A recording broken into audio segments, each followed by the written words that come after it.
Hey guys, Cliff with Flat Tops Wilderness Guides and True Hunts. Today we're gonna go over walking sticks or trekking poles, whatever you wanna call them, all right? So, there's a couple different things that I use, okay? My go-to nowadays, now that the old knees are in pretty rough shape, is 2 trekking poles, okay?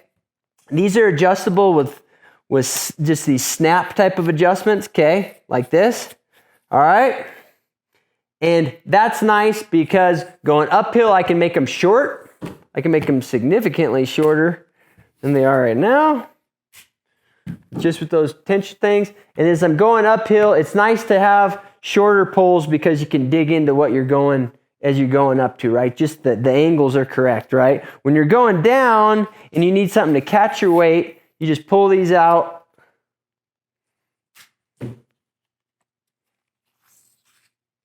Okay, and you can catch yourself as you go down, all right? Okay, this brand, these are Cascade Mountain Tech poles. These are actually a Costco brand trekking pole, and they've got cork handles. So for a cork handled pole that's of this quality, this is the best deal that I've found. I think at Costco they're like $45-50, okay? So for a dual pole setup, I don't think you can beat that. What I like to have here is I do like to have kind of the nubby ends, you know, some sort of the nubby end. Once you're in the rocks, if you just have the pointy ends, a lot of times they'll actually kind of ricochet off rocks as you go through, but it's not the end of the world either way, okay? If you've got bad knees or you just want to be safe going down the hill with a heavy pack, those are good to go. For years, I used the Black Diamond Whippet. If you can find something like this, I highly recommend you get one. As a guide, I'm packing a lot of weight and usually I'm not carrying a rifle. So the 2-pole setup is no problem for me. And I've moved to that, right? Whenever I am hunting or I'm in bear country or something like that where I feel like I need to carry a rifle, I prefer a 1-pole setup, and I much prefer a 1-pole setup that has a handle that's perpendicular to the ground, okay? And the reason is I can hold it like this, okay?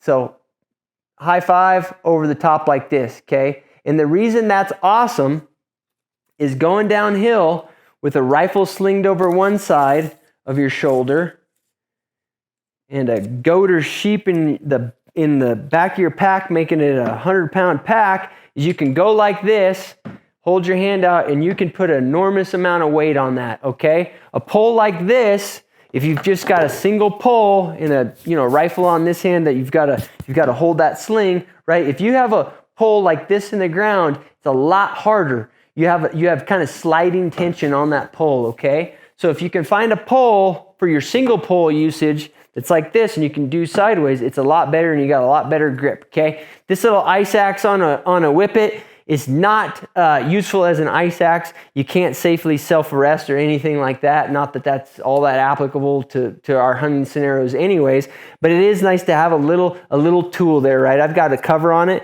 but that little tool I can use for, digging out a shitty little spot to put my backpack tent or whatever if I were to need it, okay? So I've used that a few times.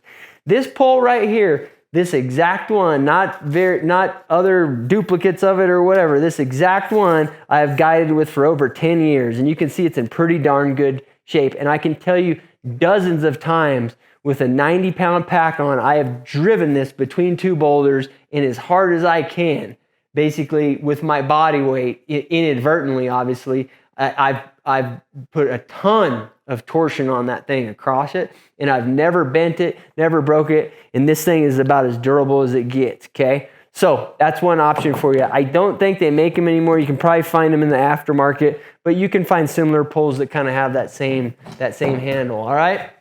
For less remote hunts, okay, I don't mind trigger sticks as an actual walking stick, and the pluses of them are obviously that you can use them for shooting sticks. And as a guide, you can get somebody set up on these pretty quickly in almost all scenarios, from sitting all the way to standing, okay? So I prefer the tripod version of them. It's a lot steadier once you get it out as a shooting stick.